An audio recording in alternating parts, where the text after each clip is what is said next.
네, 안녕하십니까. 미래학자 최윤식 박사입니다. 오늘도 통찰 강의에 오신 여러분들을 환영합니다.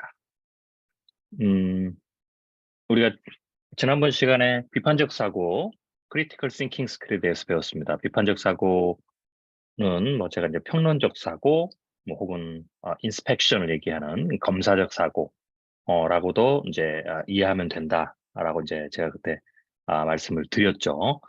그래서 이 비판적 사고는 사실은 통찰력 훈련에서 통찰력 훈련, 뭐 통찰력 스킬을 향상시키는 데 있어서 굉장히 중요한 기술이고요. 가장 기본적인 겁니다. 우리가 이제 팩트와 스코어를 구별하는 것들에서 시작을 했지만 이제는 이제 문장 전체를 보고 팩트와 스코어를 구별한 다음에는 일단 문장이나 이런 걸 볼 때는 논리 구조를 파악하는 게 굉장히 중요합니다. 그래서 지금 주장하고 있는 주장들이 왜냐면 이제 주장이라는 것은 이제 팩트하고 스코어들을 가지고 어떤 이제 이론들과 연결해 가지고 자기의 어떤 주장들을 혹은 세상에 대한 설명들을 하는 거기 때문에 이제는 이제 그 단계, 즉 팩트와 스코어는 뭐 단어의 단계, 문장의 단계 뭐 이렇게 한다면 이 크리티컬 띵킹 스킬은 전체적인 어떤 그 글의 단계, 뭐 이런 부분에서 우리가 분별력을 갖는, 옥석을 가리는 그런 어떤 이제 기술이죠. 그래야만이 이제 나중에 더 이렇게 이제 돼서 우리가 이제 잘 걸어낸 어떤 정보들을 또 이제 시스템 사고로 또 연결시켜야 되거든요. 그래서 이렇게 정보를 계속 처리하는 과정에서 하나하나 중요한 스킬들을 우리가 사용해 가면서 그 과정 자체가 이제 통찰력을 향상시키는 굉장히 중요한 그런 어떤 그 단계들이죠. 그래서 이 크리티컬 싱킹 스킬은 이제 여러분 여러 가지 사고 기술들을 배울 텐데 가장 기본적으로 잘 장착하고 계셔야 되는 거고요. 이거는 사실 몸에 익숙하게 돼서 이게 본능적으로 나와야 돼요. 그래서 우리가 지난 시간에 크리티컬 싱킹 스킬에 대해서 여러분들이 이제 공부를 하셨고 그걸 늘 머리에 유념하시고요. 이 차트가 크리티컬 싱킹 스킬의 가장 핵심적인 그런 한 장짜리 뭐 핵심 요약 뭐 이렇게 이제 제가 된다고 말씀을 드렸죠. 그래서 늘 이 차트를 머릿속에 이제 가지고 계셔야 돼요. 그래서 오늘은 이 차트를 기본으로 제가 지난번 시간에 숙제를 내드렸는데요. 요새 가장 핫하게 이렇게 그 나오고 있는 이제 아, 그 이슈 중 하나가 또 이제 국민연금에 관한 부분이니까 거기에 국민연금과 관련된 다양한 제가 이제 신문 기사들을 샘플이 되는 신문 기사들을 간추렸고요. 그걸 가지고 이제 크리티컬 싱킹 스킬에 대한 어떤 훈련, 뭐 실례 이런 것을 오늘은 해보도록 하겠습니다. 자, 어, 국민연금 고갈 문제가 이제 뭐 정기적으로 나오잖아요. 이번에도 역시 새로 발표를 하면서 국민연금 고갈 문제가 지금 이슈가 됐습니다. 가장 뜨거운 거고, 제가 이제 이 논쟁들에 대한 뭐 여러 주장들을 쭉 이제 살펴보고 있는데, 왜냐하면 한국의 미래를 예측할 때도 국민연금 굉장히 중요한 부분이거든요. 네, 그래서 늘 모니터링 추적하고 분석하고 자료를 모으고 있는데, 이렇게 볼 때마다 조금 안타까운 게 너무 한쪽 면으로 이렇게 서로의 주장만을 주장하는 그런 어떤 이제 요소들이 있고 심지어는 좀 잘못된 분석과 또 이제 우리 여러분 배우셨듯이 몇 가지 이제 논리적 오류들을 또 그 포함된 뭐 이 주장들이 여러 가지가 있어요. 그래서 이런 부분들을 어, 잘 분별하는 이제 기술이 굉장히 중요하죠. 네, 그래서 그 부분에 대해서 오늘 몇 가지 자료들을 이제 보고 훈련하면서 크리티컬 싱킹 스킬에 대한 훈련도 되지만 국민연금 문제, 국민연금 연금 고갈의 문제 이 부분에 대해서 그리고 연금이 진짜로 고갈된 이후에 한국은 어떤 모습이 어떤 모습으로 연금을 운영할 수 있는지 그리고 정말 연금을 운영이 될지 뭐 이런 부분들에 대해서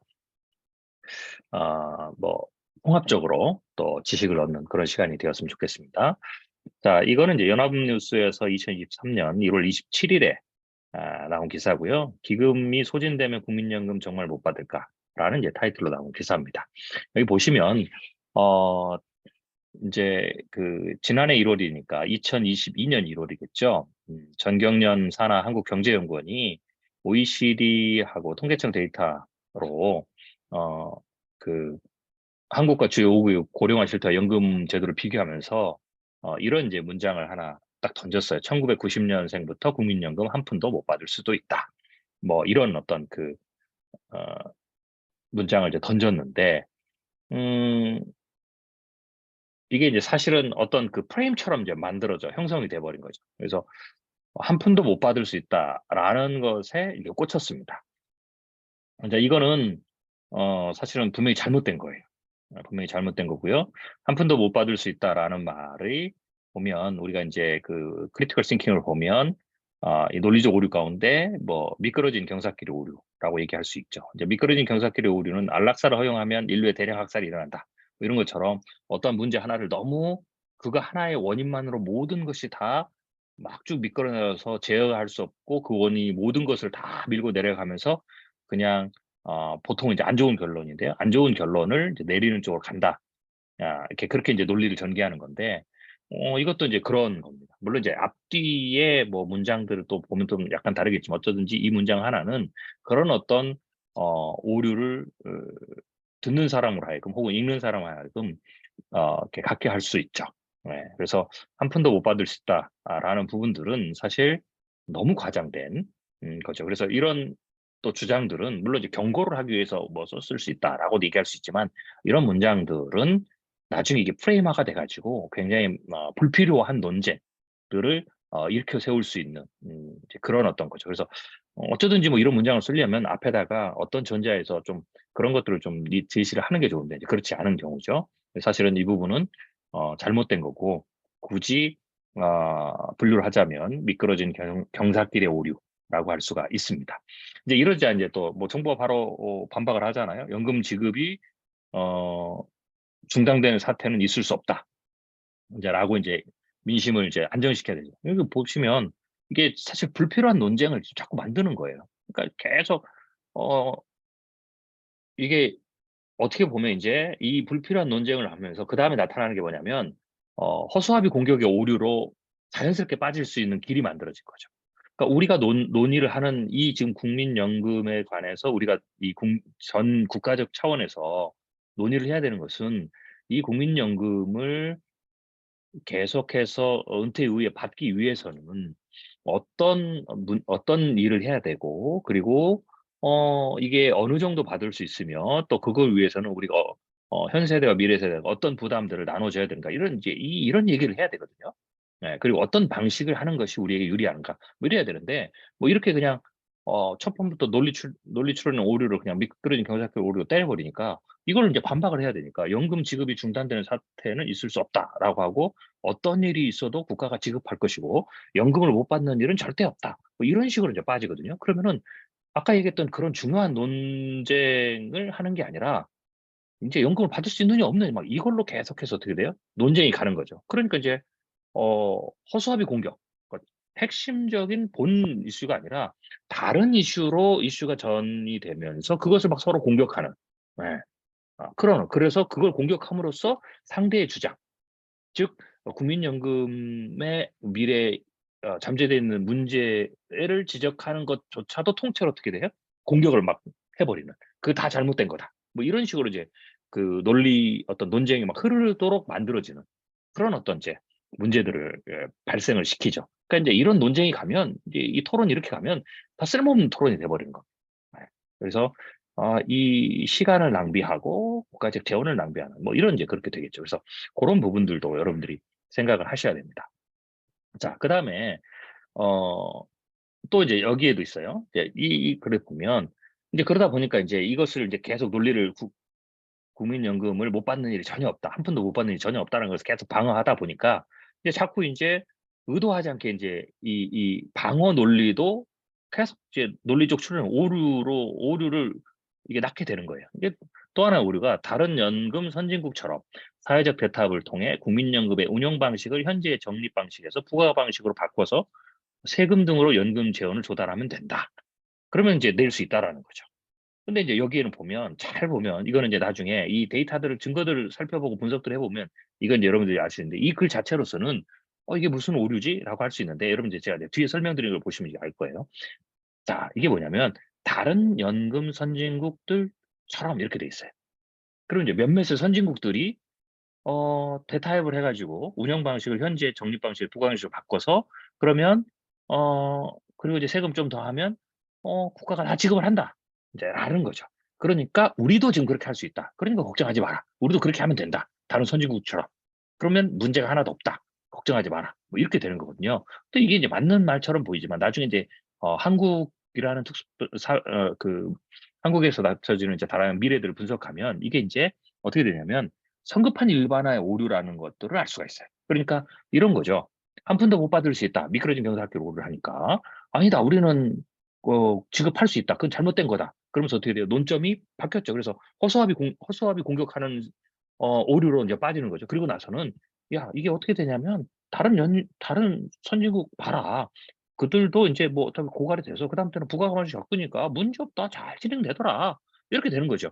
그럼 이게 그럴싸한 거잖아요. 아 그냥 쉽게 해서 '남이 했으니까 다 하는 거다. 남이 했으니까 우리도 할 수 있다.' 인제 이런 거죠. 근데 이게 틀린 말은 아닌 것 같지만 어떤 케이스에 따라서는 이게 성급한 일반의 오류가 돼요. 그러니까 '다른 나라도 다 했으니까 우리도 다 할 수 있으니까 걱정하지 마라.' 이렇게 되는 거죠. 그러니까 이렇게 되면 뭐가 되냐면 논쟁이 필요가 없어지는 거예요, 논의가. 준비도 필요 없어지는 거죠. 다 되니까 '그냥 걱정하지 마라.' 이렇게 되는 거죠. 그래서 이거는 제가 보기에는 성급한 일반화의 오류다. 근데 성급한 일반화의 오류는 하나를 보면 열을 안다. 뭐 이렇게 되는 거잖아요. 그러니까 하나가 잘 됐으니까 나머지도 걱정하지 마라. 뭐 이런 식으로 되는 거죠. 그래서 이런 부분도 국시적으로는 논리적으로 논리적 추론을 보면 크리티컬 싱킹을 해서 보면 이건 '아 이건 성급한 일반화의 오류다.' 그러면 이것이 맞든 틀리든 상관없이 어떻게 돼요? 오류를 찾아내는 것은 따져봐야 된다. 그걸 그대로 받아들이면 안 된다라는 거죠. 예. 그대로 받아들이면 안 돼요. 내가 필터링하지 않고 이건 뭐가 같냐면 의견을 팩트와 스코어를 우리가 구별할 때 팩트와 스코어 즉 팩트와 그 빼고 나머지 의견이 있는데 이걸 그냥 받아들이는 거하고 똑같은 거죠. 내가 검증하지 않고. 그러니까 우리는 계속해서 지금 어떻게 됩니까? 의견을 잘라내고 팩트와 스코어만 가지고 오고 뭐 나쁜 뉴스는 당연하죠. 거짓 뉴스도 마찬가지고. 그리고 그것만 가져오는데 요 이 그러다가 갑자기 이런 단계에 올라와서는 이 크리티컬 싱킹이 안 되니까 이걸 그냥 받아들이는 거예요. '어 저건 맞는 주장이다. 맞는 말이다.' 이제 이렇게 인제 돼 버리는 거죠. '맞는 이론이다.' 이렇게 돼 버리는 거예요. 그러니까 인제 이게 심각한 인제 문제가 여기서 또 발생을 하는 거죠. 그래서 크리티컬 싱킹을 통해 가지고 그런 걸 찾아봐야 돼요. 네. 그리고 '아 저건 너무 비약이 있는데?' 그럼 저거 받아들이면 안 되죠. 근데 이제 보통은 이렇게 인제 논리적 추론의 오류를 의도적으로 사용하는 사람들이 있어요. 예 선동가들이죠. 그러니까 이런 경우에는 주로 인제 막 예를 들면 미끄러진 경사길 오류라든지 성급한 일반의 오류라든지 그다음에 허수아비 공격 오류라든지 이런 것들을 일부러 만들어요. 그래서 논점을 흐트려서 자기가 원하는 전선으로 끌고 가는 거죠. 예. 그래서 이런 부분들의 크리티컬 싱킹 스킬이 안 되면 이렇게 인제 선동해서 '내가 자기 자리를 찾을 수가 없다.'라고 봐야 되죠. 그래서 이런 부분들은 맞든지 틀리든지 상관없이 오류가 있기 때문에 예 인제 여러분이 꼭 아셔야 될 거는 이런 어떤 그 논리적으로 오류가 있어도 모두가 다 거짓은 아니에요. 이게 좀 다른 거예요. 가짜 뉴스하고 다른 점이에요. 팩트에서 시작해서 추론을 오류적 추론의 오류를 이용해서 결론을 이상한 데로 끌고 가는 거죠. 예. 그러니까 일부의 팩트에 시작하고 논리가 있는 것처럼 보이니까 결론이 어떻게 돼요? 맞는 것처럼 보이는 거죠. 이게 인제 큰 실수예요.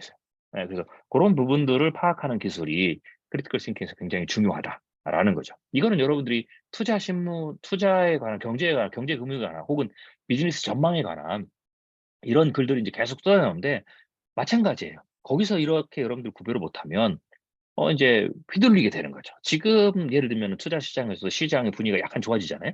그럼 이제 또 이렇게 미끄러진 경사길의 오류라든지 성급한 일반화의 오류라든지 허수아비 공격의 오류라든지 이런 인제 논리를 넣어서 그래서 "이를 뭐 투자해라. 마라. 인제 뭐 끝났다." 뭐 이런 식의 인제 막 그 이야기들이 자기 결론을 끌고 가는 거죠. 예. 그러니까 고런 부분들을 여러분들이 구별해낼 수 있어야 됩니다. 자 또 다른 신문을 보겠죠. 자 이거는 한겨레에서 2018년 8월 24일에 나온 건데요. "국민연금 국가재정으로 뒷받침을 재정 부담 미래 세대에만 넘겨서야 되느냐." 뭐 이런 거죠. 자 이것도 역시 보면 "국민연금 기금이 2057년에 고갈된다. 재정 안정화, 즉 기금을 고갈시켜서는 안 된다."라는 프레임에서 벗어나자. 그러니까 이제 이것도 그렇죠. 그러니까 지금 국민연금이 고갈되고 그래서 재정 안정화가 필요하니까 지금 고갈시켜서는 안 된다. 그러니까 고갈시키면 안 된다. 고갈시키지 말기 위해서는 지금 막 연금 보험 어 요율을 높여야 된다. 뭐 이런 거죠. 근데 여기서는 뭐냐면 "그런 프레임에서 벗어나자. 그 고갈돼도 된다." 인제 이런 거거든요. 그럼 이제 국민 이게 연금 기금이 고갈돼도 문제가 없다. 라고 인제 전제를 놓고 그다음에 얘기를 하는 거예요. 네. 그래서 여기 보면 기금이 2057 년에 소진될 우려가 있으니 보험료를 인상해야 한다는 논리에 허점을 지적했다.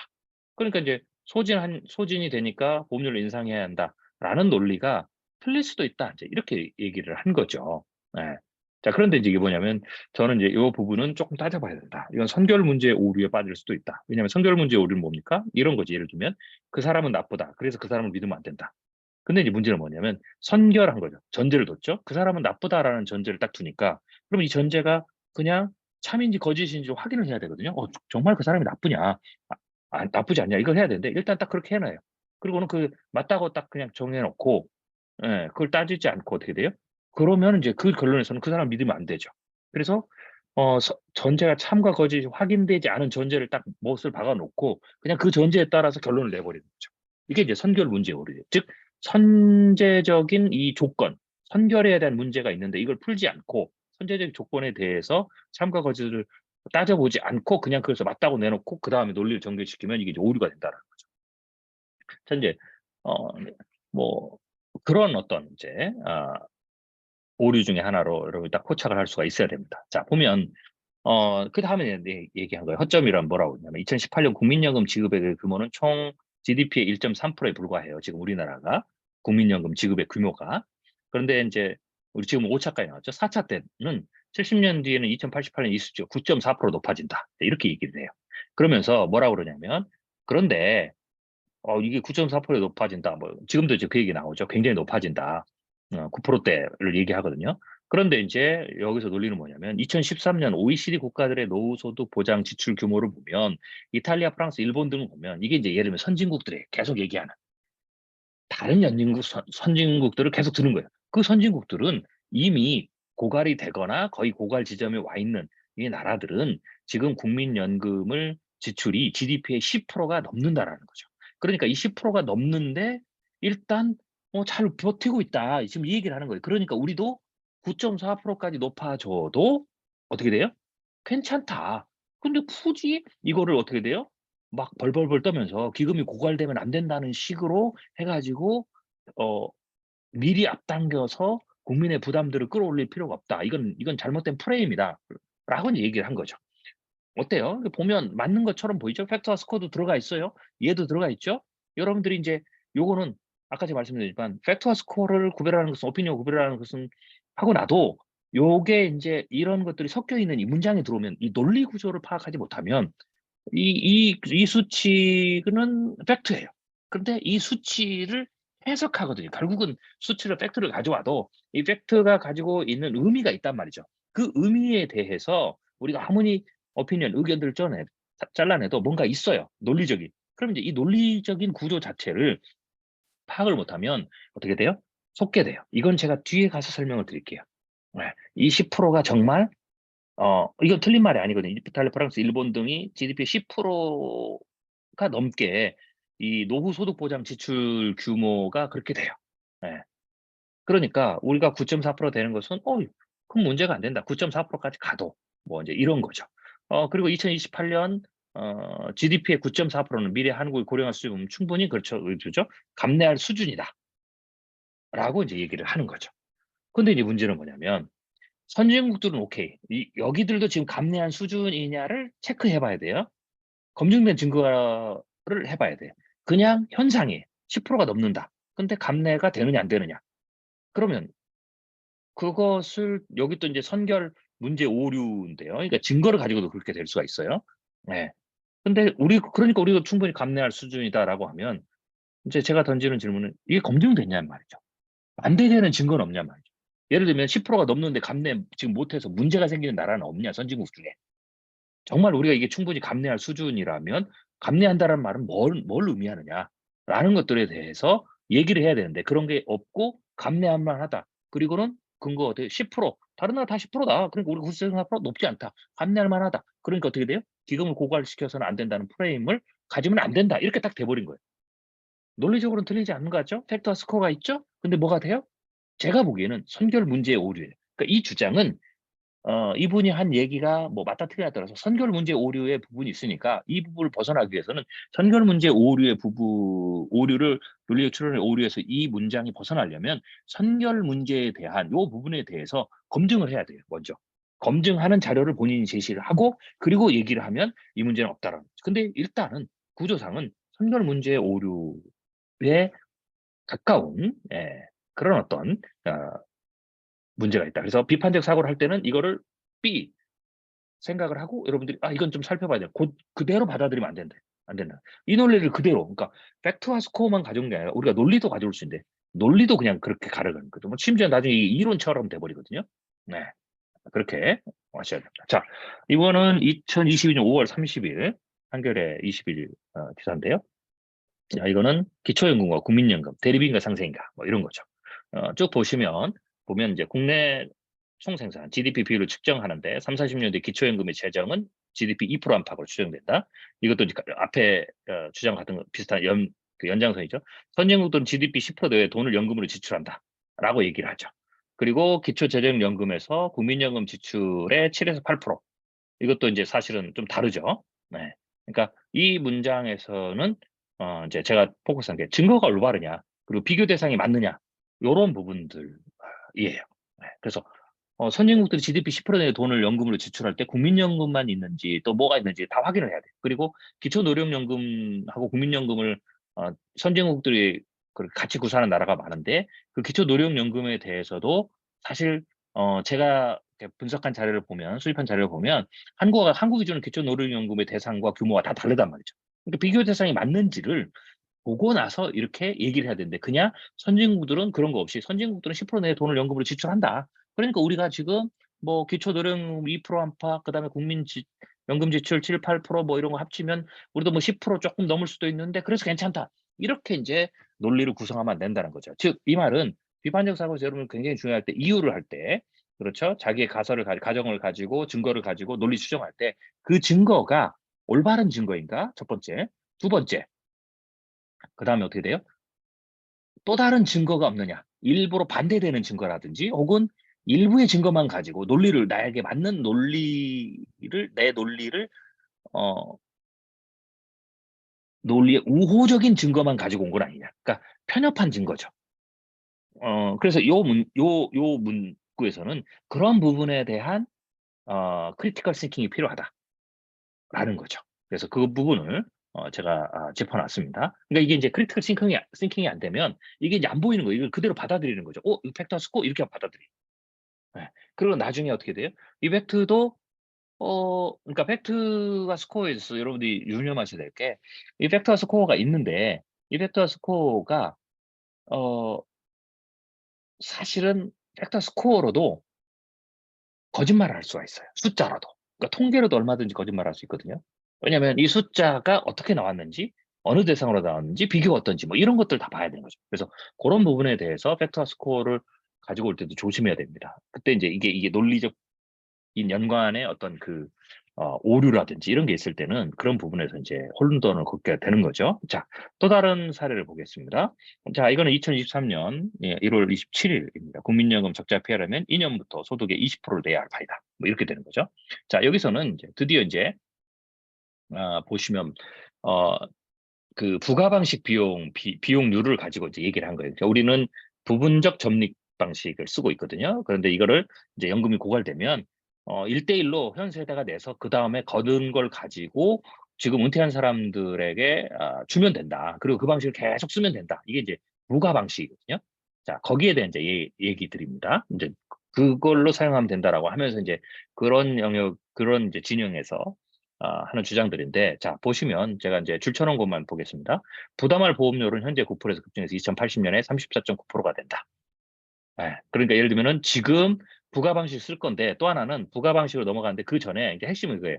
적립 방식이 안 되니까 부가 방식으로 가야 되는 건데 부가 방식으로 갈 때 어 이 그냥 고갈되는 시점에서만 부가 방식으로 바로 그냥 가고 그 전에 준비를 안 해놓으면 이게 이제 어, 그 전에 예를 들면 보험을 연금을 받는 비율이라든지 대상이라든지 뭐 이런 좀 이제 그 세부적인 것들이 있어요. 그것을 조정하니까 대비를 안 하고 그냥 하면 곧바로 하면 2080년에는 34.9%를 를 내야 된다라는 거죠, 보험료리. 그럼 무슨 말이냐면 현재 100만 원 받는 급여자가 국민연금 납부를 34만 9천 원을 해야 돼요.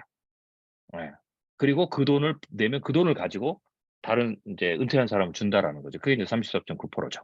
자, 이제 그 얘기를 이제 얘기하면서 폼을 내면서 부가응시 비용률은 기금이 소진된 것에 예상된 2055년에 26.1% 시작으로 2098년까지 계속 늘어난다. 이건 틀린 말은 아니에요. 그럼 이제 맞는 거예요. 수치는 그때그때 좀 달라지지만 34.9%라는 것은 2080년 기금이 고갈된 상황에서 정부의 추가 재정 지원이 없다면 네. 300만 원일 때는 105만 원, 아까 100만 원일 때는 34만 9천 원을 내야 된다라는 말이죠. 자, 그러니까 이제 정부가 이거는 힘드니까 정부가 돈을 더 내야 된다라는 거죠. 세금에 대해서.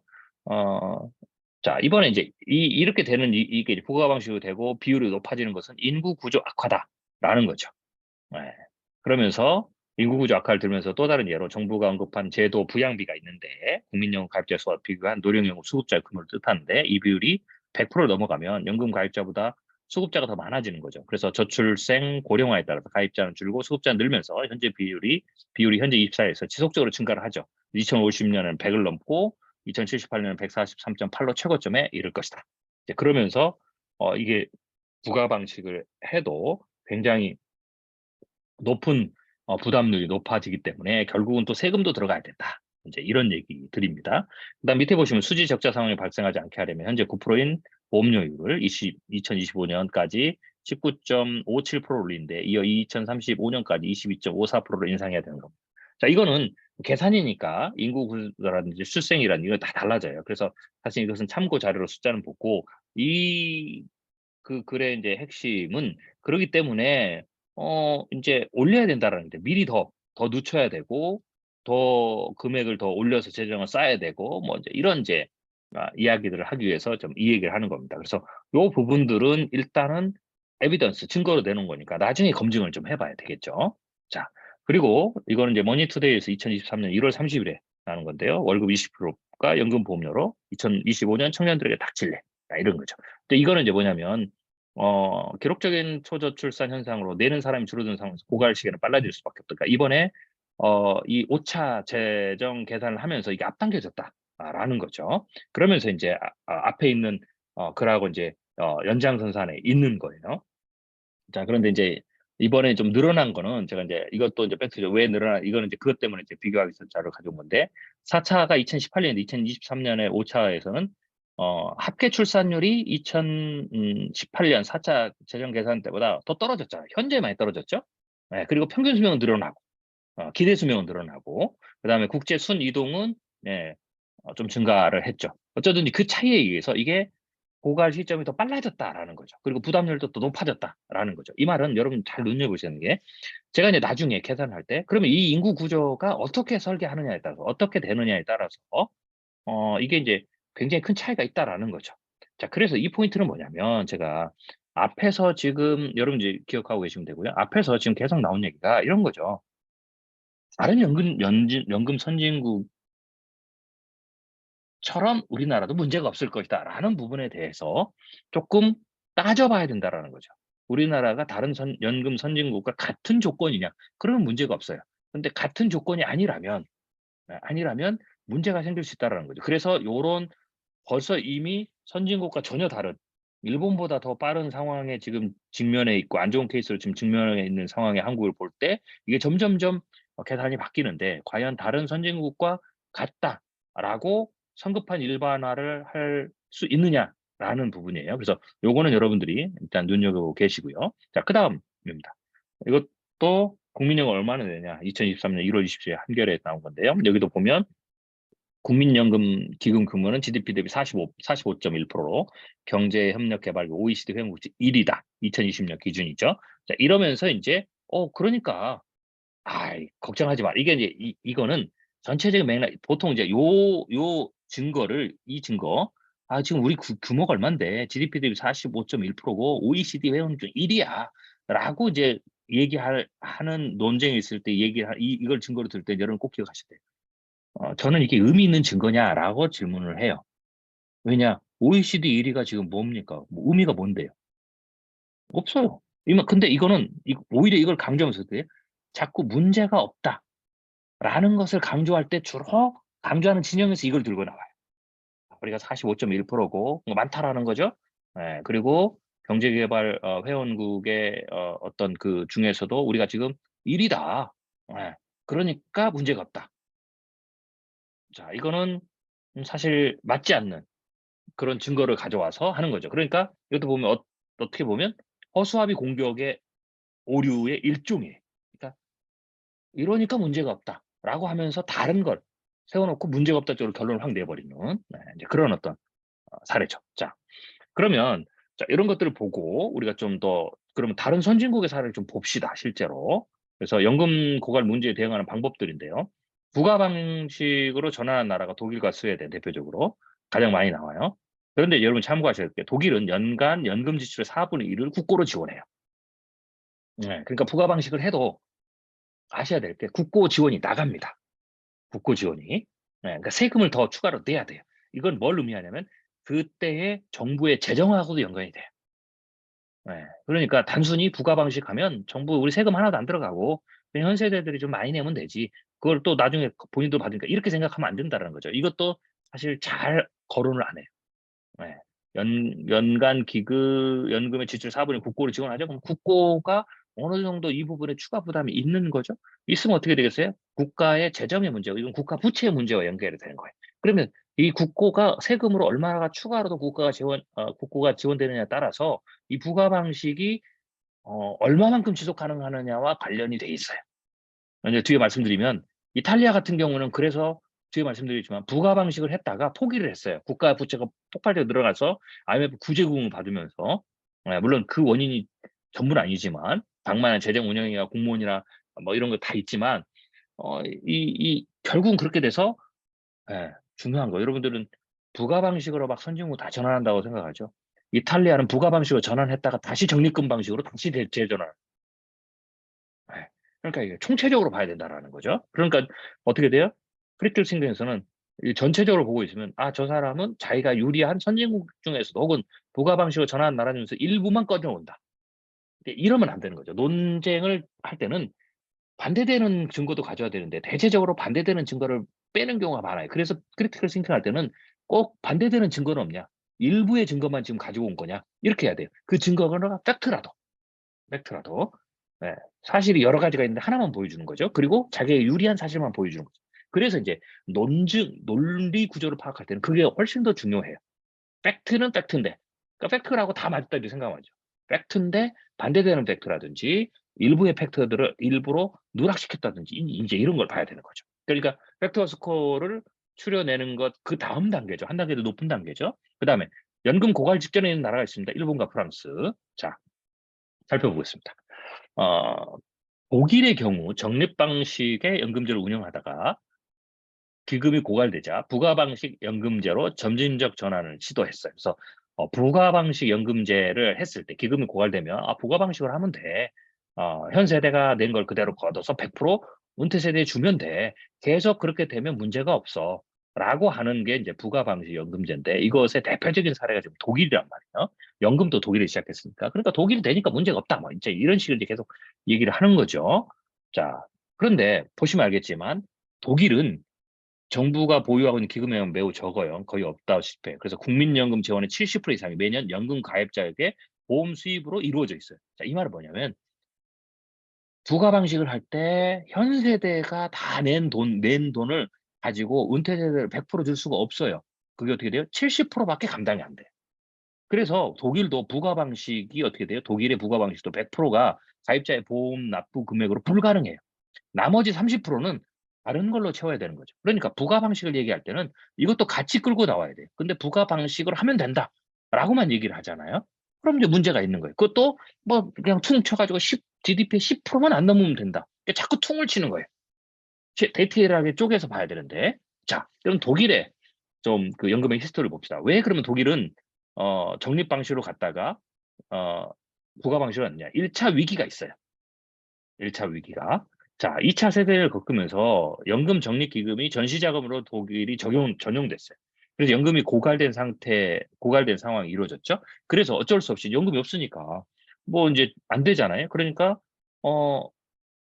부가 방식으로 전환을 했어요. 근데 그것도 한 번에 전환을 한 게 아니에요. 10년에 걸쳐서 천천히 전환했죠. 그래서 1969년에 부가 방식으로 완전한 전환을 이제 독일이 합니다. 자, 그다음에 어떻게 보면 독일이 또 두 번째 위기가 있었어요, 연금에. 그게 뭐냐면 통독이 된 거예요. 독일이 통일된 거예요. 그래서 독일이 이제 통일되니까 어떻게 되냐면 소독 정부가 동독 정부의 국가 채무를 함께 넘겨받아요. 그래서 동독의 국가 채무 중 중요한 부분은 이제 노령연금이죠. 예, 그래서 이게 이제 그 독일의 연금의 또 2차 위기입니다. 이때부터 또 소득 시절에 쌓아놨던 연기금이 빠르게 이제 줄기 시작했죠. 그래서 통일 직후부터 약 10년 동안 찾아온 구동독직의 높은 실업률이 연기금 고갈 속도를 더욱더 가속했어요. 그러니까 완전히 부가 방식으로 가더라도 완전히 이게 돈이 없는 게 아니에요. 네. 아, 부가 방식으로 가더라도 국가 세금으로 충당하고 뭐 많은 일부를 좀 해놓고 막 이런 식으로 해서 어느 정도 이제 그래도 이렇게 통장에 똔똔 뭐 0, 제로가 아니라 부가 방식을 해서 제로 딱딱 긁어가지고 제로에서 제로로 맞추듯이 이렇게 하질 않는다는 거죠. 그런데 이제 어느 정도 밸런스를 낮은 수준에서 이제 예비비처럼 있는 거죠. 근데 이제 이게 통일이 되면서 이제 그것마저도 되는 거죠. 줄어들었죠. 자, 중요한 거. 한국도 통일 문제가 있다라는 거죠. 일단 그걸 봐야 돼요. 그래서 독일은 그 다음에 이 위기를 넘어가기 위해서 어떻게 했냐면 그 다음에 사적 연금, 리스터 연금을 도입했어요. 네. 그게 이제 1998년부터 2005년까지 독일 연방정부를 이끌은 3인당과 녹색당의 연합정부가 만든 건데요. 이제 이때 이제 독일의 총리가 유명한 슈레더죠. 슈레더 총리의 역작 중에 하나가 사적 연금. 이건 이제 국민연금이 아니에요. 사적 연금인데 이거 이제 리스터 연금이라고 하는데 요 부분을 이제 도입을 하고 확대를 하기 시작했어요. 이건 이제 이 리스터 연금의 핵심이 뭐냐면 연금 수령액의 축소와 그러니까 이제 이것만 한 게 이제 공적 연금의 이제 수령액을 축소를 하고 이 리스터 연금을 들어가지고 이 연금을 해서 받는 걸 확대했어요. 네, 두 가지가 이제 맞물려 있는 거죠. 자, 그래서 여기 보시면 이건 이제 사례인데 맨 밑에 보면 어, 리스터 연금은 가입자가 연소득의 4%를 넘으면 정부가 납입액의 30에서 90% 가량을 지원해요. 그리고 소득이 적고 자녀가 많을수록 정부 보조금은 늘어나죠. 위에 예를 보면 두 번째 문장에 보면 본인이 어 1,600유로를 넣으면 정부가 500유로를 받아요. 이분은. 네. 근데 이게 이제 아까 30에서 90%까지죠. 소득이 적을수록 정부가 더 많이 주죠. 이 말은 뭐냐면 정부가 이 리스터 그 독일 같은 경우는 이 1차, 2차 위기를 맞으면서 특별히 2차 위기를 맞으면서 이제 거의 고갈되니까 이게 적립 부가방 또 이제 그 뭐죠? 아니 그 부가 방식을 하더라도 이게 안 되니까 부가 방식으로 주는 공적 연금의 어떤 비율을 줄이고 주는 거예요. 사적 연금을 장려해서 일부를 돈을 더 내게 한 거죠. 그리고 그것에서 받는 비중을 높이고 그 사적 연금도 어떻게 돼요? 정부가 지원해요. 그러니까 정부의 세금이 들어가는 거죠. 정부의 세금 계속 들어가는 거예요. 이런 식으로. 그렇게 해서 지금 맞춘 거예요. 이게 이제 독일의 사례죠. 그래서 당연히 어떻게 됐어요? 국가의 비용, 정부의 비용이 계속 증가하는 구조다라고 보시면 됩니다. 그래서 뭐 예를 들면 선진국의 사례처럼 이렇게 할 때는 꼼꼼히 따져봐야 되는 거예요. 이게 케이스가 다 다른 거죠. 케이스가 다 다르다라고 여러분 생각하셔야 돼요. 자, 그 다음에 스웨덴입니다. 스웨덴도 1998년에서 적립 방식의 부가원식을 전환을 했어요. 개정안이 법제화된 당시에도 GDP 대비 37%에 달하는 연기금을 가지고 있었지만 장기적인 연금 고갈에 대한 우려로 부가제 전환을 택했어요. 그러니까 독일도 부가제로 넘어가는 게 기금이 완전 고갈된 다음에 넘어간 게 아니에요. 부가제 시행이. 스웨덴도 마찬가지예요. 스웨덴은 무려 GDP 대비 국민연금 이 축적액이 GDP 대비 37%를 가지고 있어요. 한국은 어떻게 돼요? 2020년 GDP 대비 45.1%잖아요. 그러니까 한국은 사실 7%포인트 아니죠? 예, 7%포인트 차이밖 8%포인트 차이밖에 나질 않아요. 그러니까 스웨덴이 성공했다. 스웨덴도 뭐 예를 들면 대표적으로 지금 부가 방식의 성공 사례는 독일과 스웨덴인데 스웨덴을 예를 들 때에는 근데 뭐 스웨덴이 훨씬 더 잘하죠. 그러니까 인제 우리가 "부가 방식으로 충분히 가능하다."라고 하면서 퉁치면서 "스웨덴처럼 하면 된다." 이렇게 하면 이게 틀린 거예요. 왜냐면 스웨덴은 여기서 벌써 여기서부터 틀리잖아요. GDP 대비 연금이 37%를 가지고 있을 때 전환을 했어요, 부가 방식으로. 그러니까 여기에서 주는 돈하고 그다음에 1대 1로 부가 방식 현 세대가 주는 돈하고 거기서 모자라는 돈은 여기서 꺼내 쓴 거죠. 독일은 그게 스웨덴보다 훨씬 적었으니까 리스터 연금처럼 이런 걸 만든 거예요. 그래서 정부가 계속 돈을 투여해 가지고 부가 방식으로 다 안 되는 것을 이게 만들어 준 거죠. 네. 자, 근데 그런 케이스예요. 그런데 그렇게 보면 어떻게 돼요? 한국은 2020년 45.1%면 한국은 빨리 해야 되는 거예요. 스웨덴처럼 한다면. 즉 다시 말해서 맨 위에서 여 어 여러 선진국의 사례들처럼 문제가 없다라는 주장을 펼치면 우리도 선진국처럼 해야 돼요. 그러면 스웨덴을 가장 중요한 모델로 삼았으면 어떻게 돼요?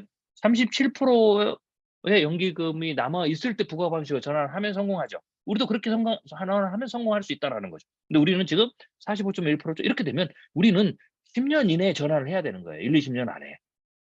이게 안 되는 거죠. 다 이런 식으로 누리고 와서 막 다 줄어들고 나서 그다음에 어떻게 돼요? 예. 그때 가서 어쩔 수 없이 전환하면 스웨덴 방식은 아니라는 거예요. 이게 스웨덴처럼 안 돼요. 예, 스웨덴처럼 안 돼. 그러면 이제 독일 사례처럼 하면 되지 않겠느냐. 고것도 사실은 안 돼요. 왜냐하면 독일의 경제와 한국의 경제가 다르기 때문에. 독일의 인구와 한국의 인구가 달라요, 그때. 예. 그건 또 제가 뒤에 또 비교를 해 드릴 거예요. 그래서 제가 '선진국처럼 하면 된다.'라는 것이 성급한 일반화의 오류라고 제가 평가를 하는 거예요. 그러니까 이게 데이터를 따져 보지 않으면 그리고 이런 얘기를 안 하잖아요. 이런 얘기를 안 해요. 그러니까 증거를 숨긴 거죠. 증거를 몰랐든지 증거를 숨긴 거죠. 예. 자, 그래서 크리티컬 싱킹을 하지 않으면 이게 다 맞는 말처럼 보이잖아요. 그럼 이제 이 말을 가지고 편협적인 팩트가 틀린 게 아니니까 반박을 못 하거든요. 예. 그러니까 이제 자꾸 어떻게 돼요? 진영이 날려 가지고 이제 불필요 막 충돌, 해결이 나지 않는 충돌 막 그렇게 가는 거죠. 자, 그다음에 독일의 또 추가 조치예요. 독일은 그것만 한 게 아니에요. 독일은 평균 20만 명의 이민자가 노동 시장에 투입되도록 해서 고용을 확대해서 재원을 확보했어요. 그리고 개인 보험료가 소득의 20%를 넘지 않도록 조정하고 연금 수급 연령을 60%로 실제로 높였어요. 그러니까 계속 추가적으로 한 거예요. 이민도 확대해야 되고 막 그렇게 되는 거죠. 그러니까 이런 것들을 다 빼놓고 그냥 자 생각해 보세요. 10%를 안 넘으니까 문제없다.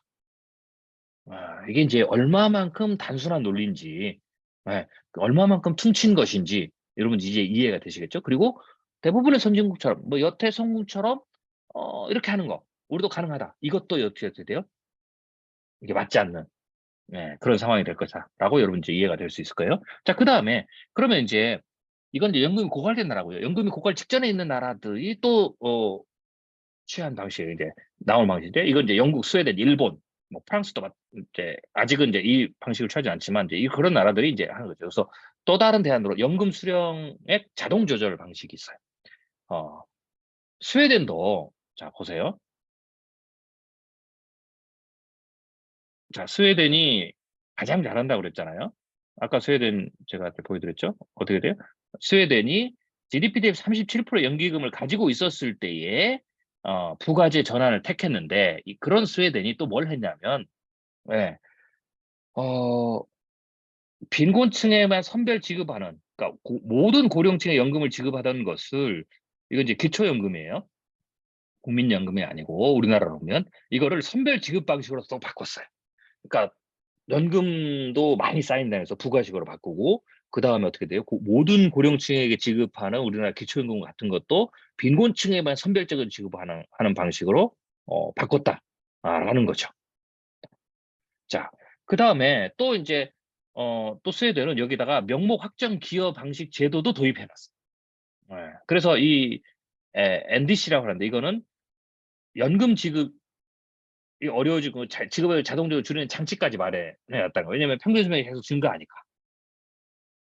예.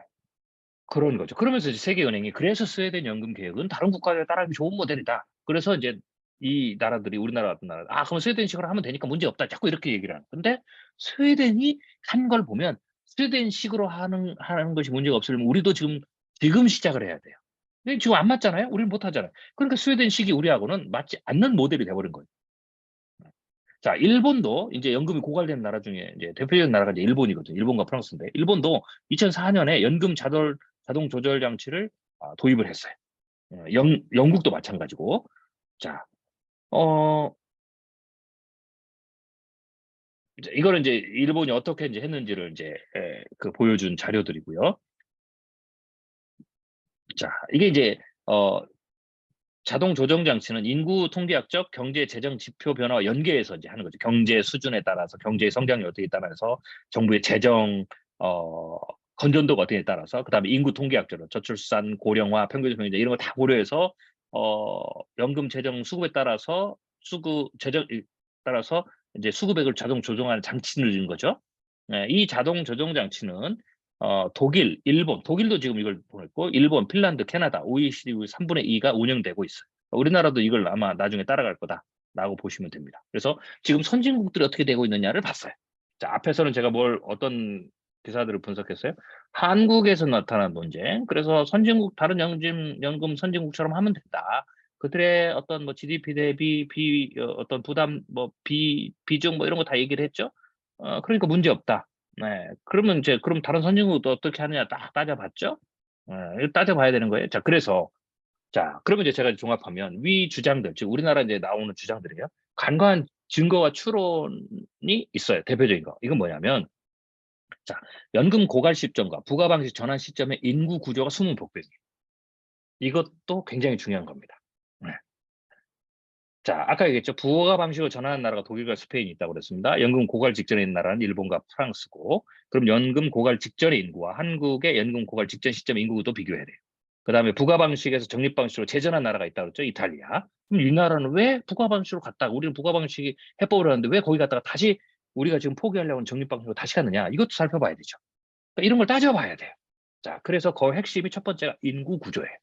자, 보겠습니다. 우리나라는 국민연금이 만 60세까지 의무 가입이 돼 있어요. 네. 자, 그러면 국민연금 언제부터 수령하느냐라고 했을 때 지금 점점점 높아져서 69년생 이후부터는 만 65세부터 이제 수령을 해요. 이것도 더 뒤로 갈수록 어떻게 돼요? 더 늘어나겠죠? 뭐 67세를 하는 나라도 막 있고 이러니까. 자, 제가 보여드리는 거, 자, 이겁니다. 자, 이게 독일이 부가 방식으로, 적립에서 부가 방식으로 전환, 첫 번째 위기가 와서 2차 세계대전 전쟁 기금을 다 낭비를 했죠. 그래서 없으니까 그걸 어쩔 수 없이 적립 방식을 포기하고 부가 방식으로 갔어요. 그때가 1969년이에요. 부가 방식이 전환된, 완료된. 자, 이때의 인구 구조예요. 그러니까 부가 방식은 기본적으로 뭐 독일 뭐 정부가 세금을 주고 뭐 이런 거 다 제외하고, 부가 방식이 되려면 어떻게 됐어요? 자, 우리나라 보죠. 만 18세, 16세까지가 이게 납부죠.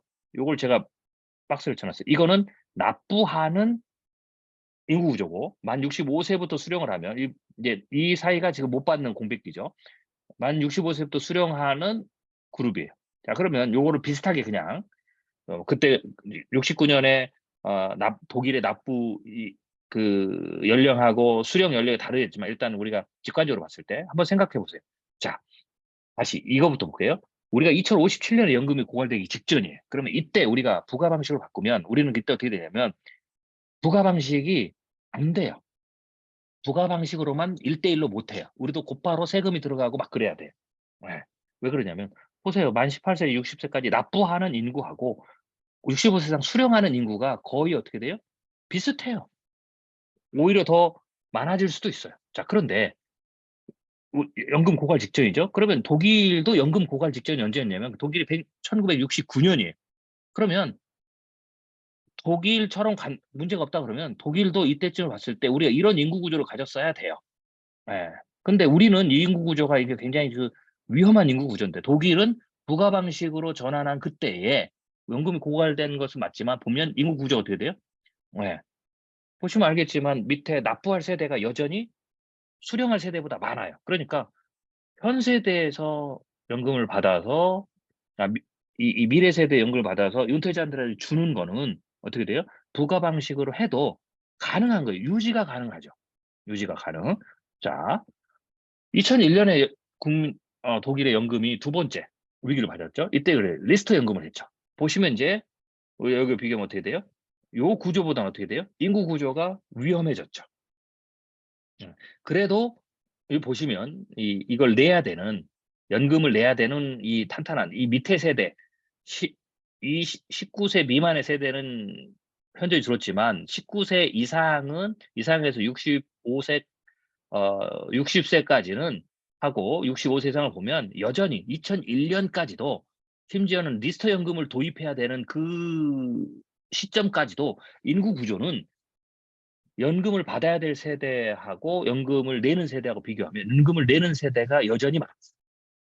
근데 우리는 보시죠. 연금 고갈 직전이 가면 내는 세대보다 딱 봤을 때 비슷하거나 혹은 더 연금을 받아야 할 세대가 더 많아지는 거죠. 그리고 우리가 이제 앞에서 봤듯이 점점점 뒤로 갈수록 어떻게 돼요? 한국은 이 연금을 받아야 할 세대가 훨씬 더 많아지는 거죠. 그러니까 인구 구조 자체가 독일 같은 경우에는 부가 방식을 전환될 때 인구 구조 자체에도 안정성을 가지고 있었죠. 근데 우리는 똑같이 연금 고갈되는 시점인 2057년, 8년에 보면 그때 시작하면 시작 자체 그 시점에 인구 구조가 굉장히 불안한 거죠. 그러니까 다른 거예요. 그러니까 똑같이 부가 방식을 해도 독일이 했으니까 우리도 가능하다라는 말이 이거 하나만 보면 이미 어떻게 돼요? 틀린 거예요. 검증을 안 한 거죠. 예. 그러니까 선결 문제 오류에 빠지게 되는 거죠. 그래서 선결 문제 오류란 거예요. 그리고 우리가 맞지 않는 증거가 되는 거예요. 예. 그리고 다른 선진국처럼 우리도 가능하다 그러면 어떻게 돼요? 이게 성급한 일반화 오류가 돼요. 성급하잖아요. 그냥 됐으니까 된다. 몇 가지 증거를 가지고 일반화시켰죠. 성급한 일반화 오류가 돼 버린 거죠. 자, 독일의 2057년입니다. 심지어는 2057년 우리가 지금 고갈되는 시점에도 독일 인구는 그래도 우리보다 나아요. 그러니까 독일이 했으니까 독일이 연금이 바닥난 상황에서 부가제를 해서 했으니까 우리도 가능하다라는 말은 굉장히 쉽게 할 말이 아니에요. 독일이 인구 구조도 훨씬 낫지만 우리는 그보다 약하고 인구 구조가 훨씬 나음에도 불구하고 독일은 어떻게 됐어요? 예. 리스터 연금을 하고 국가가 굉장히 많은 세금을 집어넣었다라는 거죠. 그리고 어떻게 돼요? 경제 구조도 봐야죠, 경제도. 그건 뒤에도 또 설명드릴게요. 네. 자, 2100년으로 가면 우리나라 2100년으로 보세요. 네. 독일은 2100년도 우리나라보다 훨씬 인구 구조가 나아요. 그러니까 앞으로 지속 가능성이 독일은 계속 가능하지만 우리나라는 그런 방식의 부가 방식을 단순하게 해서 그냥 그때 가서 당면한 상황을 해버리면 부가 방식은 제가 보기에는 우리나라는 부가 방식 쓰다가 다시 적립 방식으로 이탈리아처럼 되돌아가는 일이 벌어질 거예요. 그럴 가능성이 훨씬 높다라는 거죠. 그래서 부가 방식이 우리나라는 맞는 게 절대 아닙니다. 그러니까 그게 있으니까 연금 기금 고갈에 대해서 염려하는 거. 그래서 연금을 못 받을 거라는 그 프레임에서 벗어나야 된다. 그런 프레임을 자꾸 쓰면 안 된다라고 말하면 안 돼요, 또 그것도. 자, 스웨덴입니다. 스웨덴 잘하죠? 네, 스웨덴처럼 하면 된대요. 스웨덴이 부가 방식을 전환하는 때가 1998년인데요. 보세요. 인구 구조가 다르잖아요. 부가 방식을 전환할 때는 1대1로 줘도 스웨덴은 받쳐줄 수 있었어요. 우리나라 인구 구조가 다르잖아요. 다르단 말이에요. 그러니까 이 말은 뭐냐면 부가 방식으로 선진국이 전환한다고 했을 때 선진국들이 부가 방식을 전환한다라는 것을 받아들여서 우리가 문제 없으려면 선진국들 했던 뭐 예를 들면은 뭐 리스트 뭐 연금이나 사적 연금을 강화하고 뭐 또 그다음에 기초 노령 연금을 그러니까 선진국 이래도 줄였으니까 그런 거 다 하고 그런 장치 다 하고 자동 조절 장치 다 쓰고도 그러고도 어떻게 돼요? 인구 구조가 받쳐줘야 돼. 그 인구 구조가 요런 인구 구조를 이런 인구 구조 스웨덴이나 독일이 비슷하죠? 이런 인구 구조를 가졌을 때 시작해야 되는데 우리는 2057년 하면 이런 인구 구조가 아니에요. 이런 인구 구조는 지금 어떻게 돼요? 우리나라는 지금 해야 되는 거예요. 10년 안에. 지금 이런 인구 구조로 지금 가고 있거든요. 그러니까 지금 해야 지금 부가 방식으로 전환하면 뭐 최소한 스웨덴 방식을 본다면 우리 국민연금이 GDP 대비 지금 45.1%인데 이게 정점을 찍고 떨어져서 최소 30% 35%이 35% 후반 30%대 후반 나왔을 때 우리가 그걸 쌓아놓은 다음에서 부가 방식으로 전환하고 그리고 또 어떻게 돼요? 세금을 집어넣고 국가 재정의 GDP 대비 정부 부채를 유지하면서 세금을 지금 넣고 그리고 기초노령연금도 수정하고 연금을 받는 어떤 그 연령도 늦추고 하면 부가 방식으로 스웨덴처럼 성공한다. 이렇게 얘기를 해야 돼요. 근데 그런 거는 전혀 없고 이렇게 가는 거는 이게 지금 크리티컬 싱킹을 하고 보면 이제 굉장히 심각한 거죠. 57년에도 뭐죠? 이건 98년이죠. 스웨덴은 57년에 가도 우리보다 안정적이라니까요. 그러니까 인구 구조가 근본적으로 굉장히 큰 차이가 있다. 라고 보시면 돼요. 2100년에도 마찬가지고요. 자, 그러면 이 연금 고갈 직전에 있는 나라를 보죠. 이게 일본입니다. 2023년에 연금 고갈 직전에 있는 일본이죠. 고갈 직전이죠. 우리가 2057년 연금 고갈 직전이죠. 인구 구조만 봐도 우리가 일본보다 지금 못한다는 거죠. 일본이 우리보다 훨씬 나아요. 이 상황도. 자, 2057년에 가도 일본이 사실 우리보다 낫지 않습니까? 그래도 저것도 뭐 좋은 건 아니지만 2100년에 가면 뭐 이제 비슷비슷해지죠. 자, 프랑스 연금 고갈 직전이에요. 2023년 우리 2057년 연금 고갈 직전이죠. 연금 고갈 직전에 해당 인구 구조를 보면 역시 우리나라가 지금 굉장히 열악한 거예요. 연금 고갈 직전에 인구 구조를 이렇게 가진 나라가 선진국 중에 이렇게 보면 됩니다. 없어요. 그러니까 우리나라는 선진국들의 사례하고 맞지 않다라는 게 인구 구조부터 나와요. 2000 연금 고갈 직전으로 본다면. 그러니까 선진국의 사례를 다 가지고 와서 문제가 없다라는 거, 그다음에 이 연금 개혁을 빠르게 하지 않아도 된다라는 거, 이 논리는 이거 하나로 다 무너질 수 있는 거예요. 다 무너질 수 있는 거죠. 자, 2057년이 돼도 프랑스가 우리나라보다 낫다. 2100년이 돼도 마찬가지고요. 자, 그다음에 이탈리아를 보죠. 이탈리아는 적립식 갔다가 부가식 갔다가 다시 적립으로 돌아왔어요. 그래서 이탈리아 연금제도는 관대하고 불평등하고 OECD에서 가장 지속 불가능한 체제라고 비판받아요. 그러니까 우리나라도 자칫 잘못하면 지속 불가능한 체제에 들어갈 수가 있어요.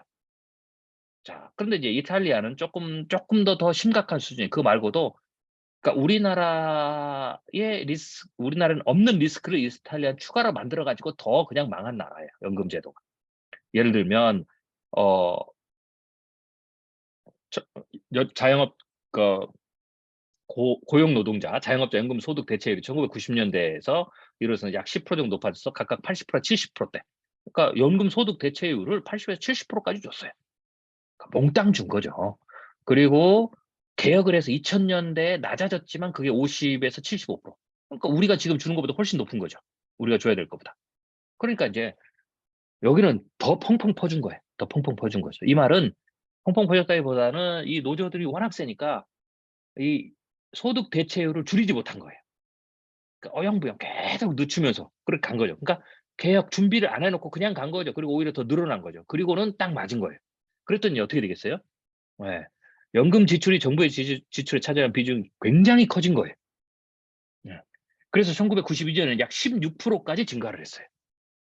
다 세금으로 막는 거죠. 적자가 나니까. 네. 자, 그래서 여기 보시면 이탈리아의 연금이 지속 불가능한 연금 제도로 가는 이유가 여러 가지가 있는데, 첫 번째는 부가시 체제, 잘못된 부가시 체제, 정확히 얘기하면 지금 설명한 대로. 그리고 그래서 연금 지출 증가를 가져오게 됐죠. 여기에다가 이제 정부가 재정 지출도 방만하게 했어요. 그래서 서브프라임 사태 때 구제금을 받은 거죠. 그러면서 어, 이게 이제 심각한 위기를 맞았다라고 보시면 돼요. 그 외에는 뭐 정치적 목적, 여기 다 포퓰리즘이에요. 그리고 국민 저항에, 노동계가 저항이 있어서 이걸 개혁을 못한 거죠. 다 그런 문제, 정치적인 미숙이에요. 두 번째, 그러니까 쉽게 해서 정치적 미숙에 의해서 대비를 못해서 이거를 끌고 가다가 거기에다가 포퓰리즘으로 더 퍼준 상황. 그래서 이탈리아 연금제도는 그냥 폭망한 케이스입니다. 그래서 결국은 어떻게 되냐? 부가 그 적립식에서 부가시로 갔다가 이 부가시로 갔다가 이제 도저히 안 되니까 다시 돌아선 거예요. 자, 1973년은 이탈리아 이제 연금을 볼게요. 1970년 이탈리아 공공예산에서 저주해로 기록됩니다. 이는 소위 이제 이때 베이비 연금이 만들어졌는데요. 이게 이제 놀고 먹는 연금의 대표적인 사례였어요. 그래서 이제 베이비 연금에 대해서 어떻게 되는지 쭉 써 있고요. 그래서 이제 이게 실패를 하니까 1992년에 아마토 개혁에서 이 베이비 연금을 폐지를 했어요. 그렇지만 이미 실패를 해서 누적이 되니까 이게 이제 두고두고 어떻게 돼요? 재정을 압박하는 요인이 되죠. 즉 우리나라도 이게 늦어지면 어떻게 돼요? 두고두고 2057년 이후에 계속 압박을 해요. 그러니까 국민한테 이제 안 주면 안 되니까 큰일 나니까 선거에 있으니까 계속 줘야 되겠죠? 그런데 1대1로 부가식으로 해서는 절대로 총량을 다 감당 못하니까 정부가 계속해서 돈을 넣어야 되는 거예요. 예. 그러니까 운영 실패를 하면 이제 그런 게 있죠. 그러니까 이 부분은 얘기를 안 해요. 그러니까 이게 늦으면 굉장히 심각한 거죠. 그래서 그 뒤에 여러 가지 개혁을 했지만 어떻게 돼요? 계속해서 대외주가 증가하죠. 자, 밑에 보시면 안 돼요. 이 그림을 보면 여기에 이제 연금 개혁이 있는데 그 1973년에 뭐 그다 이제 베이비 첫 번째 개혁을 했다가 73년에 베이비 연금 탄생하면서 이제 폭발적으로 늘잖아요. 그리고 결국은 이거 감당이 안 되니까 아마토 개혁을 하고 그다음에 디니 개혁을 하고 막 개혁을 해요. 예. 사실 디니 개혁이 뒤에 나오지만 가장 그 성공한 케이스예요. 그래서 좀 많이 부채를 줄였어요. 그러다가 다시 예 늘어온 케이스죠. 그럼 보면 연금에 실패하면 이 연금 개혁에 실패하면서 혹은 운영에 실패하면서도 부채가 폭발적으로 증가했다라는 거죠. 그리고는 결국 이게 2008년에 그냥 뻥 하고 터진 거예요. 다 몰려 가지고. 자 그런데 보세요. 그런 이탈리아도 베이비 연금을 도입하는 그때의 인구 구조가 우리의 연금 고갈 직전보다 인구 구조가 나았다 이 말이에요. 퍼즐 때도. 자 그래서 1995 년에 디니 계획을 할 때 아까 보면 디니 계획을 여기서 하죠. 디니 계획하면서 쫙 부채가 좀 줄어들잖아요. 120, 100%까지. 예. 그러다 다시 올라서 서브프라임 때 터져 버린 건데. 예. 그게 1995 년에 디니 계획이에요. 그래서 디니 계획이 뭐냐면 부가식을 포기하고 적립식으로 바꾼 거예요. 그래서 어떻게 돼요? 적립식을 하면 노동자들이 더 오래 머물 수 있도록 이제 그러면서 유도를 한 거죠. 그러면서 아까 이탈리아 대외부채가 좀 감소를 하죠. 예. 그리고 2011 년에 급진적인 개혁을 통해서 이탈리아 연금제가 또 대변혁을 겪어요. 그래서 이때는 부가 방식을 이때 이제 완전 폐기까지 갑니다. 그러니까 부가 방식도 폐기를 곧바로 못 해요. 예. 국민적 소유가 있으니까. 천천히 하다가 2011 년에 이제 완전히 폐기를 하고요. 또 2018 년에 서브프라임 맞고 난 이후에 2018 년에 또 연금제도 획기적인 변화를 가져오죠. 그래서 뭐냐면 그때 이제 선별적 최저소 기초연금도 개혁을 해요. 그러니까 이 말은 뭐냐면 이런 걸 개혁을 하지 않고 고갈을 맞으니까 나중에 어떻게 돼요? 부가 방식을 하니까 결국은 어떻게 되겠습니까? 감당이 안 되니까 정부의 돈이 막 들어가잖아요. 왜냐면 부가 방식으로 준비된 나라도 부가 방식을 해도 정부의 세금이 들어가는데 이탈리아는 안 한 상황에서 했으니까 어떻게 됐어요? 이게 이제 정부의 세금이 막 들어가면서 정부가 그냥 부도가 난 거죠. 그러니까 결국은 어떻게 돼요? 다시 적립 방식으로 돌아오는 거죠. 여기에 이제 모럴 헤드드까지 겹치면서 그러면서 인제 소잃고 외양간 고치는 것처럼 기초연금까지도 이때에서 고친 거죠. 그러니까 이런 것들을 안 한 상황에서 최악의 상황이죠, 이탈리아는. 그러면 최악의 상황에서 정부가 뭐 이게 이제 규모가 다르겠지만 어쩌든지 이걸 요약을 하면 정부가 부담할 정부의 부담이 커져가서 국가 부채가 커져서 만약에 그게 정부의 부도 사태까지 가게 되면 결국은 어떻게 돼요? 부가 방식도 유지를 못 한다라는 거죠. 그러니까 부가 방식이 만능이 아니라는 거예요. 우리가 2057 년부터 예를 들면 부가 방식을 하면 "걱정하지 마. 50 년이든 100 년이든 계속해서 그렇게 줄 수 있어."라고 말할 수 없다라는 거죠. 잘못하면 이렇게 된다라는 거죠. 그렇게 하기 위해서는 지금부터 정부의 재정 관리를 잘해야 되고 그 이후에 재정 관리를 잘해야 되죠. 왜? 반드시 부가 방식은 정부의 세금이 그 얼마가 됐든지 들어가게 되는 겁니다. 그리고 민간 사적 연금도 들어야 되는 거고요. 이런 모든 장치가 될 때 부가식의 연금 운영이 가능해요. 이런 얘기를 하면서 부가에 대해서도 얘기하고 이제 해야 되는데 이런 얘기가 없는 거죠. 예. 그러니까 어떻게 돼요? 우리가 보기에는 자기의 논리, 정치적 주장을 설득시키기 위한 증거, 그게 팩트예요. 예. 팩트가 아닌 건 아니에요. 그것만 가져오는 거죠. 예. 그래서 이 비판적 사고로 봤을 때 자 어떻게 됩니까? 쫙 위로 가 볼까요? 비판적 사고 제가 표를 그렸죠? 예. 자 증거의 수준이 어떻게 돼요? 경쟁적인 원인 증거는 있느냐? 없애 버린 거예요. 속임수도 가끔 나와요. 중요한 증거에 누락 없느냐? 이거 누락시켜 버렸잖아요. 그래서 그걸 가지고 자기에게 필요한 추론을 만드는 거죠. 예. 그러니까 이런 식으로 좀 가고 그다음에 추론상에도 어떻게 돼요? 오류를 넣는 거죠. 예. 미끄러운 경사길 오류부터 시작해 가지고 막 이렇게 오류를 해서 논쟁을 하고 있는 거죠. 다 이게 비판적 사고 크리티컬 싱킹 예 을 해야만이 찾아낼 수 있는 거예요. 그러면 이걸 못하면 그냥 그게 다 맞는 것처럼 되고 이게 인제 불필요한 논쟁이 지속되면서 중요한 것 개혁, 준비에 대한 시간이 전부 다 흐트러지는 거죠. 국론 분열이 오는 거고. 자 그다음을 보겠습니다. 또 있어요. 관가한 증거와 추론이. 자 고갈 시점과 부가 방식 전환의 경제 성장률도 수긍국병이에요. 경제 성장률로. 자 볼까요? 자 독일이 1969년에 부가 방식으로 전환됐죠. 근데 연금이 고갈됐어요. 그러면 이제 우리가 어떻게 돼요? 우리도 2057년 연금 고갈되죠? 인구는 제가 설명드렸고요. 자, 보세요. 이 부가 방식으로 전환했을 때 어떻게 돼요? 예, 독일의 GDP는 상당 기간 4% 이상 높은 성장률이 될 때 부가 방식 전환. 자, 리스터 연금 도입할 때도 상당 기간 2에서 4% 성장률을 하는 상황에서 리스터 연금이 도입됐죠. 스웨덴 부가 방식으로 전환됐을 때에 그때 시점에 스웨덴 성장률은 상당 기간 4% 이상 높은 성장률을 유지할 전환하고도 유지를 했어요. 네, 유지를 했죠. 이 경제 성장률은 뭘 의미하겠어요? 1대1로 부가 방식을 할 때 현재 연금을 내야 될 세대들의 경제력이. 네. 그리고 4%라는 것은 국가의 재정 여력이죠. 성장률이 높으면 국가도 세금을 많이 거둘 수 있잖아요. 네. 그러니까 연금을 내야 되는 세대의 경제력과 정부의 재정의 어떤 그 수입에 있어서도 스웨덴과 독일은 부가 방식으로 전환될 때 굉장히 탄탄한 시점에서 했다라는 거죠. 그리고 그 전환된 이후에도 상당 기간 탄탄하게 유지됐다. 이게 굉장히 중요한 차이점이에요. 네. 일본 보세요. 연금 고갈 직전이죠? 상당 기간 지금 저성장이죠. 일본. 프랑스. 그래도 상당 기간 2% 성장률을 하고 있어요. 연금 고갈 직전. 우리나라는 지금 어떻게 돼요? 성장률이 2에서 3%죠.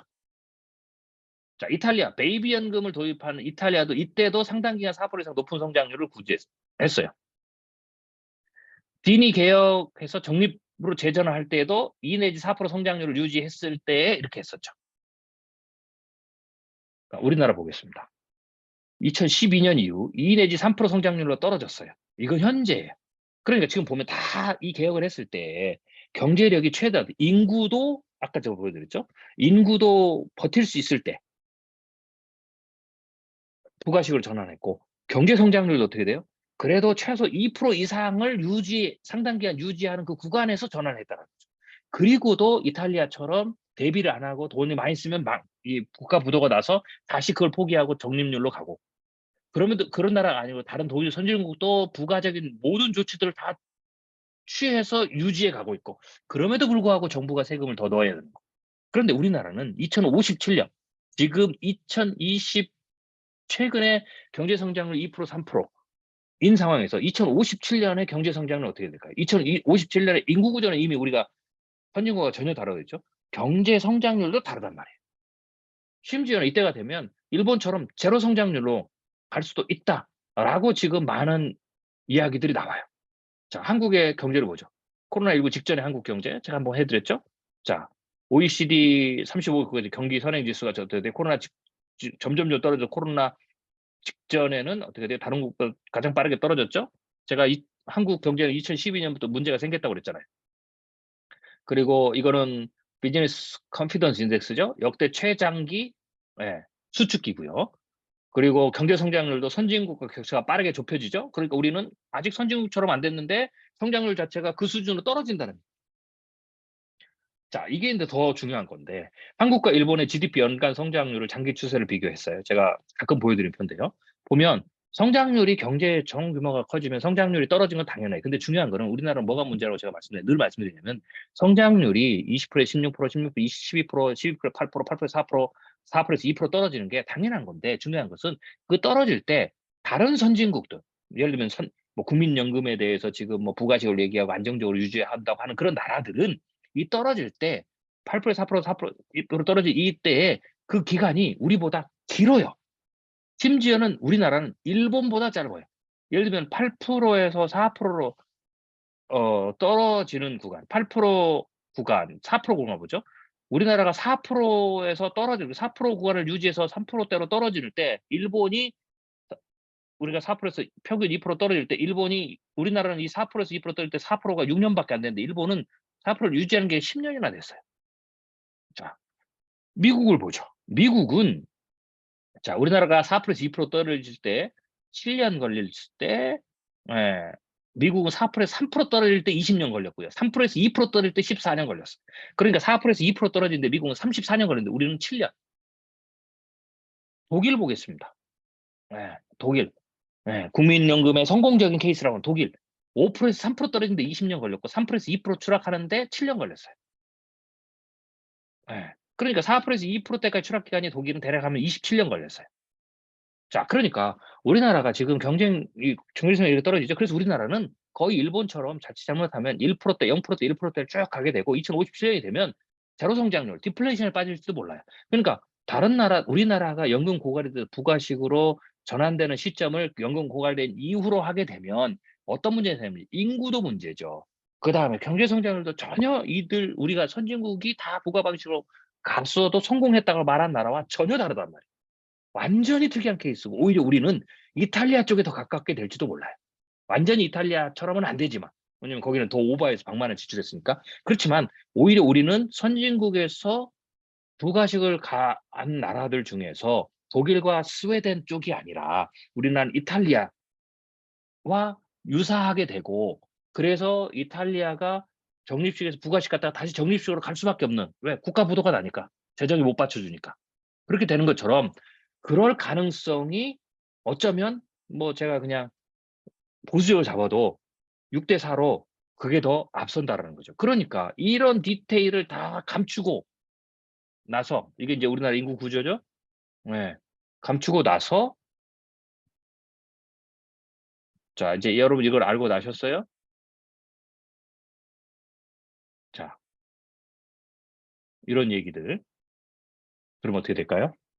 그러니까 제가 한 푼도 못 받는다, 이것도 미끄러진 경사길 오르지만 다른 연금 선진국처럼 된다, 문제가 없다, 세금도 연금 지원을 조달하면 된다, 이 말도 성급한 일반화에 오르라는 거죠. 우리는 그 중간에 있는 거죠. 그러니까 이거는 양극단을 치우친 말은 전부 다 어떻게 돼요?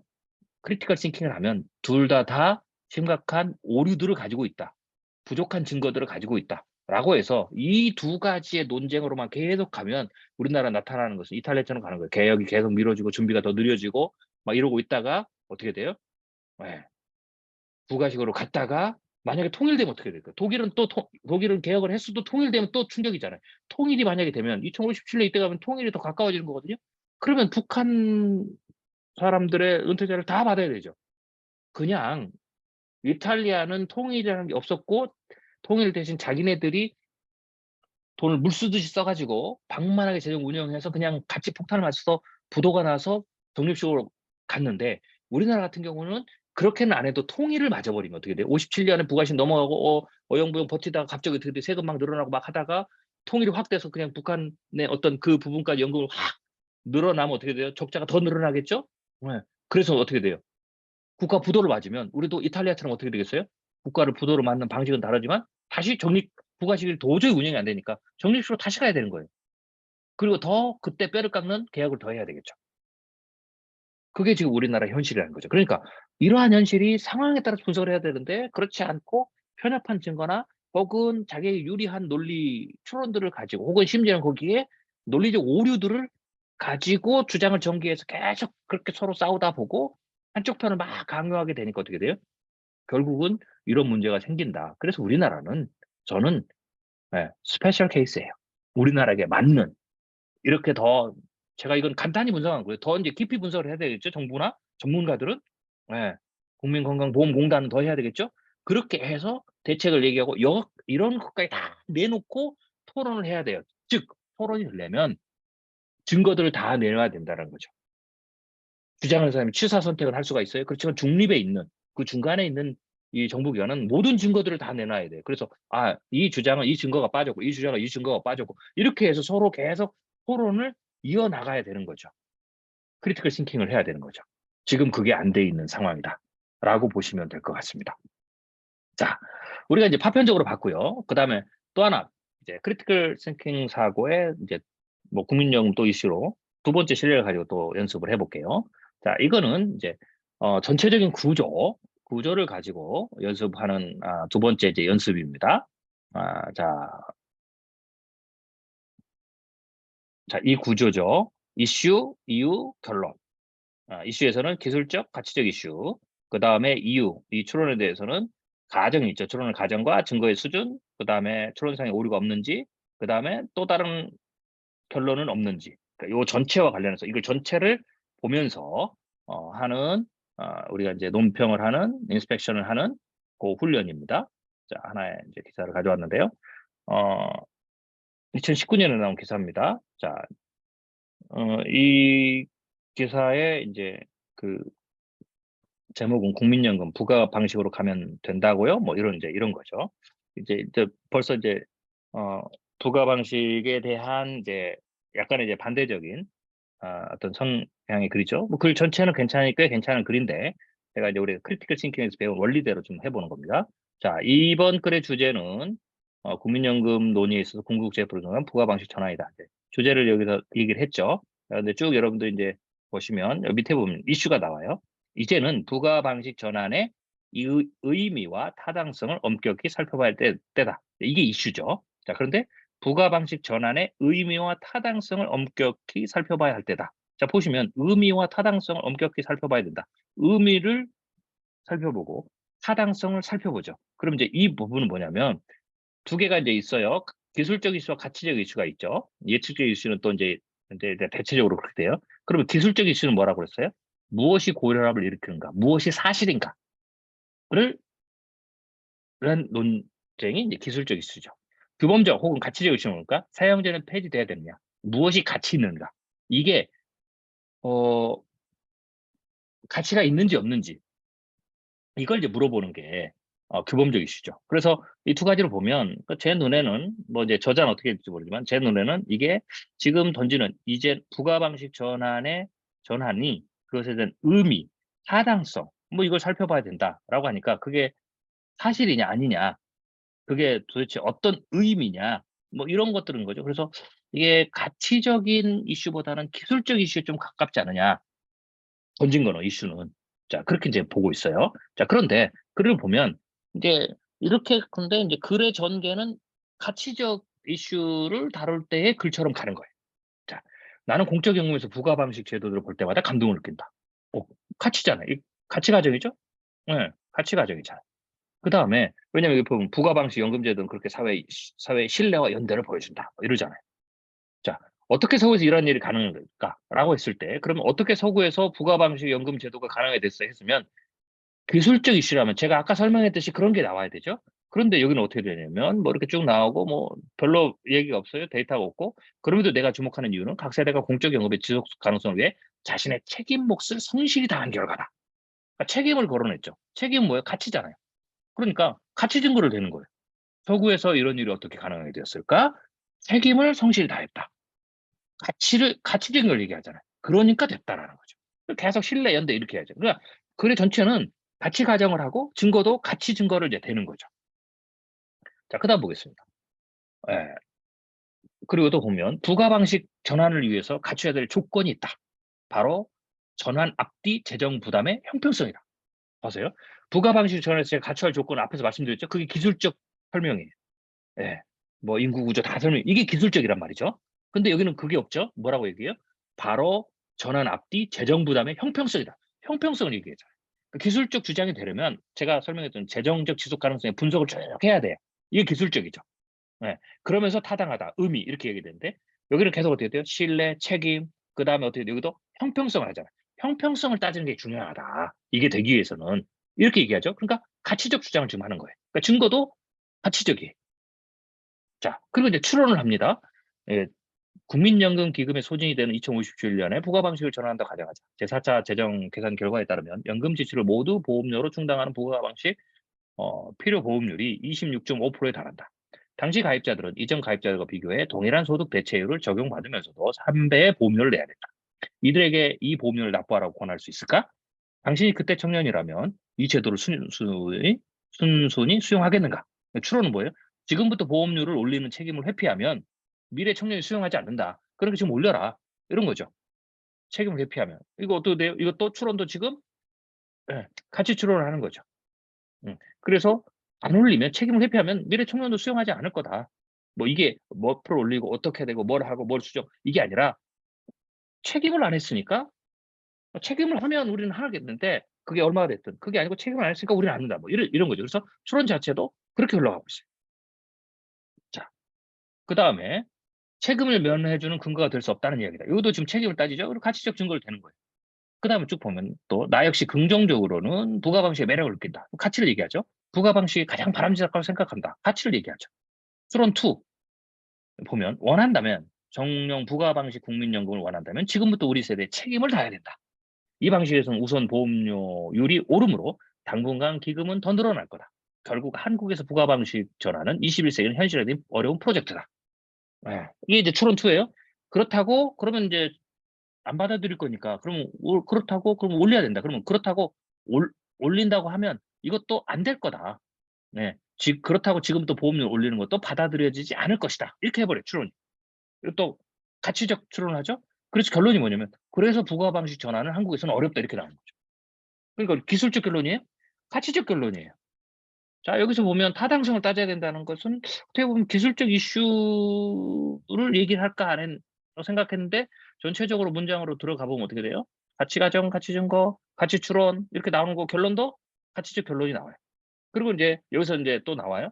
가능한 또 다른 결론을 내려요. 그게 뭐냐면 어려운데 우리 안에는 이미 부가 방식이 있다. 지금 이런 얘기예요. 예, 그게 뭐냐? 기초연금이다. 그래서 우리는 이걸 스스로 자부심을 가질 만하다. 이것도 가치 평가를 내리죠. 네. 그래서 무엇보다 기초연금의 강화가 가장 적절한 길이지 않을까 하고 또 다른 결론을 내려주긴 하지만 그렇게 들어가요. 네. 그래서 부가 방식으로 가는 게 가치적으로 안 될 거고, 예, 그리고 그런데 이제 우리는 대안은 있다. 기초연금이 있다. 자부심을 가지다. 이것도 가치적으로 평가하죠. 거기다 가치적 평가를 해요. 기술적 평가를 안 해요. 평론을. 그리고는 가장 적절한 길이다. 이렇게 결론을 내리죠. 자, 이거는 글 하나 전체에서 우리가 크리티컬 사고를 해서 우리가 여러분이 배운 예. 자, 이건 뭐 지금 이 주장들이 다 틀리고 막 거짓말을 한다 이렇게 여러분들 오해하시면 안 돼요. 제가 그 말을 하는 게 아니고 크리티컬 싱킹으로 보았을 때는 요 구조에 따라서는 이게 적절치 않은 혹은 부족한 뭐 속임수는 없으니까 거짓말을 하는 건 아니에요. 제가 지금 들었던 모든 여러분 오해하시면 안 돼요. 근데 이게 크리티컬 싱킹을 보면 부족하다라는 거죠. 경쟁 원인 증거는, 중요한 누락 증거는 뭐 이런 거. 예, 그다음에 추론상에 의도했든 의도지 않았든 오류가 없는지, 그다음에 뭐 일관성이죠. 주저구장 일관성, 기술적 이슈면 기술적 결론을 내려야 되고, 가치적 이슈면 가치적 결론을 내려야 되는데, 일관성에서도 지금 약간의 갸우뚱하는 게 있고, 뭐 이런 거죠. 그래서 그런 부분들에서 여러분들은 이제 크리티컬 싱킹을 한다면, 예, 크리티컬 싱킹을 하기 위해서는 저 사람을 공격하기 위한 게 아니에요. 크리티컬 싱킹은 허점을 잡아서 막 저 사람 그러니까 저 사람은 틀렸어. 저 교수는 틀렸어. 막 이렇게 지금 하자는 얘기가 아니에요. 그런 게 아니라 크리티컬 싱킹은 그걸 다 보고 난 다음에 어떻게 돼요? 스스로 판단을 할 수 있어야 되죠. 만약에 여러분들 이 크리티컬 싱킹을 지금 제가 여러분이 저한테 배웠고 제가 가르쳐 드리고 이걸로 설명을 해 드렸죠. 뭐 제가 한 이 분석 평론한 게 다 정답은 아니에요. 뭐 이 부분의 평가에 대해서도 오케이 챌린지가 가능해요. 오케이. 뭐 상관없습니다. 뭐 충분히 좋은 거고요. 어쩌든지 간에 이렇게 보는 게 중요하다는 거죠. 자, 이렇게 봤을 때 보지 않았을 때 여러분들은 오늘 국민연금 고갈의 이슈에 대해서 워낙 많은 이슈고 굉장히 중요한 이슈니까 여러분들 기본적으로 가지고 있을 거예요. 크리티컬 싱킹이라는 이 툴을 놓고 봤을 때의 통찰력과 그렇지. 이걸 오늘 제가 이렇게 설명하기 이전에 여러분들이 국민연금 고갈에 대해서 여러분들이 듣고 생각하는 것과 어떻게 돼요? 틀리잖아요. 크리티컬 싱킹을 되는 순간 바라보는 게 틀리고 통찰력이 틀려요. 통찰력은 여러분들이 보는 거, 판단하는 거, 평론하는 거, 그리고 빠진 것을 찾는 거, 이런 것들이 모두 되는 거거든요. 네. 뭐가 없는지, 뭐가 있는지, 뭐가 오류가 있는지, 뭐 어디서 틀렸는지, 이런 것들을 판단하게 되죠. 그럼 어떻게 되죠? 여러분 나름대로 새로운 어떻게 돼요? 좀 더 주체적인, 좀 더 객관적인 생각들이 나아가잖아요. 이게 통찰력이에요. 그래서 이 크리티컬 싱킹을 쓰는 순간 어떻게 돼요? 통찰력이 더 향상이 되는 거죠. 자, 오늘 우리가 두 번의 시간을 통해서 크리티컬 싱킹 스킬에 대해서 배웠습니다. 네. 당연히 통찰력을 향상시키는 굉장히 중요한 도구다. 여러분들 이해가 되셨죠? 여러분들이 이건 지금 사고를 하나 배웠을 뿐이에요. 하나 연습했죠? 앞으로 여러분들 배워야 될 사고가 굉장히 많이 있습니다. 그 사고를 배울 때마다 여러분들 어떻게 돼요? 이런 눈이 만들어지는 거고 이 사고를 장착하고 습관에 대해서 여러분이 거의 습관처럼 혹은 본능처럼 나오면 여러분의 통찰력이 매번 그렇게 생산이 되는 거죠. 그래서 통찰력은 훈련될 수 있고 통찰력은 훈련에 의해서 향상될 수 있는 거고 통찰력이 향상되면 어떻게 돼요? 지금 보시면 여러분들이 여러분 스스로 주체적으로 또 객관적으로 혹은 전문적으로 판단하는 능력이 향상되죠. 그 능력이 향상되면 어떻게 되겠어요? 당연히 의사결정이 좋아지죠. 의사결정이 좋아지면 당연히 어떻게 돼요? 더 나은 미래가 결과로 오는 거예요. 그래서 통찰력이 향상되면 좋은 미래를 만들 수 있다. 즉 기업의 좋은 미래를 만들기 위해서는 CEO가 좋은 판단을 내리기 위해서는 여러분이 투자 시장에 더 좋은 투자 성과를 내기 위해서는 통찰력을 향상시켜야 됩니다. 통찰력. 그리고 그 통찰력 향상은 신비적 능력이 아니라 얼마든지 훈련 가능하다. 프로세스가 있고 기술이 있기 때문에. 그리고 그것을 내가 배워서 평생 그것을 반복적 훈련을 통해서 육체를 반복시키듯 듯이 통찰력은 뇌를 훈련시키는 거거든요. 여러분 헬스장에서 기구를 가지고 막 훈련하듯이 그래서 육체의 어떤 강이나 혹은 근육을 발달시키는 것처럼 뇌는 이 사고 기술을 가지고 뇌를 계속해서 훈련시켜요. 그래서 뇌의 근육을 향상시키는 거죠. 그러면 당연히 퍼포먼스는 따라오는 거죠. 예. 따라오는 거죠. 그리고 운동선수가 어떤 특별한 기술들을 지속적으로 반복하면 어떻게 돼요? 몸에 익숙해되죠. 그래서 어떻게 돼요? 나중에는 본능처럼 반사신경처럼 되고 늘 일상에서 그 운동 신경을 사용할 수 있는 거죠. 그렇게 되는 것이 통찰력이다라는 거 여러분 꼭 기억하시고요. 다음번 시간에도 우리가 계속해서 추가적인 사고 기술을 계속 배워 가실 거예요. 여러분들 꼭 포기하지 마시고 어렵더라도 배우면 배울수록 여러분의 통찰력이 업그레이드 됩니다. 차근차근 따라오시면서 통찰력 훈련을 지속적으로 계속하셔서 여러분의 일상에서 여러분 비즈니스 혹은 여러분 금융 투자 현장에서 더 나은 미래를 스스로 잘 만들어 가시기를 바라겠습니다. 감사합니다. 지금까지 미래학자 최윤식 박사였습니다.